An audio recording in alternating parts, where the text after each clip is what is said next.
আমাদের উত্তরবঙ্গের একটি ট্রেডিশনাল খাবার হচ্ছে শীদল। আর এই শীদল রান্না আপনি কোনো হোটেল বা রেস্টুরেন্ট কোথাও খুঁজে পাবেন না। শুধুমাত্র যারা যারা এই শীদল খেতে পছন্দ করে তাদের বাসায় এটি শুধুমাত্র রান্না হয় এবং তারাই খায়। তো চলেন তাহলে আজকে এই বিখ্যাত শীদল রান্নার রেসিপি আপনাদের সাথে আমি শেয়ার করি। So hello everyone, welcome to my new vlog. শীদল রান্না খেতে যেমন মজা, তো রান্না করতে একটু কষ্ট রয়েছে। তো শীদল রান্নার জন্য কিছু পদ্ধতি রয়েছে। তো অনেকেই অনেক ধরনের পদ্ধতি ইউজ করে, তো আমি আমার আম্মুরটাকে ফলো করি সবসময়, যে আমার আম্মু যেভাবে রান্না করে। তো যাই হোক, গতকাল রাতে আমি দুটো শীদল নিয়েছিলাম। তারপর শীদলগুলোকে আমি ফ্রাই প্যানে সামান্য ভেজে তারপর এভাবে পানিতে আমি ভিজিয়ে রেখেছিলাম সারা রাত। তো সামান্য ভেঙে দিয়েছিলাম, তাহলে এটা ভিজতে সহজ হবে এবং নরম হয়ে যাবে সকালবেলা। আর এই তো সকালবেলা আমি শুরুতে ব্লেন্ডারে নিয়ে নিয়েছিলাম এটাকে। তো ব্লেন্ডারে আমি এটাকে ব্লেন্ড করব আগে। ব্লেন্ড করা হয়ে গেলে দেখো এটা এরকম একটা সুন্দর একটা মিশ্রণ হয়ে যাবে। ব্লেন্ড করার কারণে এটার মধ্যে কোনো দানা দানা থাকে না, তো এ কারণে খেতে এটা অনেক বেশি ভালো লাগে তখন।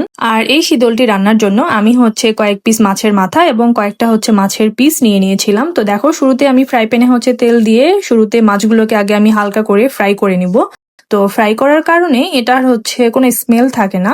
এক একজনের শীদল রান্নার পদ্ধতি কিন্তু এক এক রকম। তো আমি কিন্তু বিভিন্ন রকম মাছ দিয়ে এটাকে রান্না করি, আবার অনেকেই শুধুমাত্র টাকি মাছ দিয়ে রান্না করে। আমার কাছে মনে হয় যে টাকি মাছ বাদ দিয়ে যদি আমরা বড় মাছের মাথা এবং সাথে কয়েকটা পিস নিয়ে রান্না করি তাহলে শীদলটা খেতে অনেক বেশি মজা লাগে। মাছ ভাজা শেষ হয়ে যাওয়ার পর আমি দেখো ফ্রাই প্যানের মধ্যে পেঁয়াজ, তারপর অনেকগুলো কাঁচামরিচ দিয়ে দিয়েছি। তো এগুলোকে শুরুতে একটু ফ্রাই করব, তারপর আমি এটার মধ্যে দিয়ে দিব কাঁচা রসুন।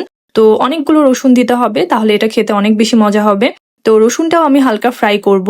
তো দেখো এটা কিন্তু একদম আমি ব্রাউন কালার করব না পেঁয়াজটাকে। তো পেঁয়াজটা যখন একদম সফট হয়ে আসবে তখন আমি এটার মধ্যে দিয়ে দিব জিরার গুঁড়ো, তারপর দিয়ে দিব একটু হালকা রসুন বাটা, তো তারপর দিয়ে দিব আবার হলুদ গুঁড়ো, তারপর মরিচের গুঁড়ো দিব।